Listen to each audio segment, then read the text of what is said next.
દોસ્તો તમે hair loss થી પરેશાન છો, તમને દિવસે ને દિવસે વાળ ખરતા જોવા મળે છે, આ ઉપરાંત તમારા હેર ગ્રોથ નહીં થતા, તમને માથાની અંદર એવું લાગે છે કે જગ્યા થઈ ગઈ છે, ટાલ પડી ગઈ છે, તો આવી અવસ્થા માટે હું આજે એક બેસ્ટ આયુર્વેદિક ઔષધિ લઈને આવ્યો છું કે જેને માત્ર 15 દિવસ ઉપયોગ કરવાથી તમારા ગમે તેવા હેર લોસ થતા હશે, વાળ કરતા હશે અને હેર ગ્રોથ ના થતો હોય તે થોડા ટાઈમની અંદર હેર ગ્રોથ થવા લાગશે. તો ચાલો આપણે તેના વિશે વાત કરીએ. Hi guys, welcome to my channel medicine knowledge. I am Harshad Panchal, pharmacist.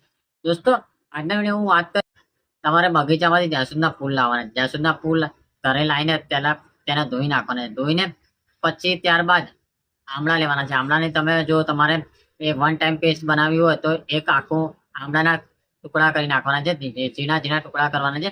આ ટુકડા કરીને અને જાસૂદના ફૂલને મિક્સર યા તો તમે ખાંડની વડે તમારે દળી નાખવાનું છે, યા તો મિક્સરમાં ગ્રાઇન્ડ કરી નાખવાનું છે અને તેને થોડું પાણી નાખવાનું છે. આ પાણી નાખશો એટલે એક ટાઈપની પેસ્ટ બની જશે જે ગુલાબી કલરની હશે. દોસ્તો, આ પેસ્ટ રેગ્યુલર તમે જો તમારા માથાની અંદર લગાવો છો તો તમારો હેરફોલ થતો હોય તે અટકી જાય છે. આ ઉપરાંત હેર ગ્રોથ ના થતો હોય તે થવા લાગે છે અને જે લોકોને ડેન્ડ્રફની સમસ્યાઓ તે પણ દૂર થઈ જાય છે. તમારે કરવાનું શું છે કે આ પેસ્ટ બની જાય ત્યારે આ પેસ્ટ બનાવીને જ્યારે તમે નાવા બેસો છો ત્યારે આ પેસ્ટને તમારા માથાની અંદર લગાવવાનું છે અને માથા ઉપર તમારે 5 થી 10 મિનિટ રાખવાનું છે કે જેના કારણે પ્રોપર રીતે એબ્ઝોર્બ થાય. દોસ્તો, આમલાની અંદર વિટામિન સી આવેલું છે જેના કારણે તમારી બોડીની અંદર એટલે કે તમારો હેર ગ્રોથ કરવામાં મદદરૂપ થશે અને ટીશ્યુ રિપેર કરવામાં મદદરૂપ થશે તથા તમારો જે ડેન્ડ્રફ થતા છે તે રોકવામાં મદદરૂપ થાય છે. હવે આ બંનેની પેસ્ટ તમે જ્યારે લગાવો છો ત્યારે એવું થાય છે કે આ બંને જેને જાસૂદનું ફૂલ આવે, જાસૂદનું ફૂલ એ હેર ગ્રોથ કરવામાં મદદરૂપ થાય છે અને હેર લોસ થવા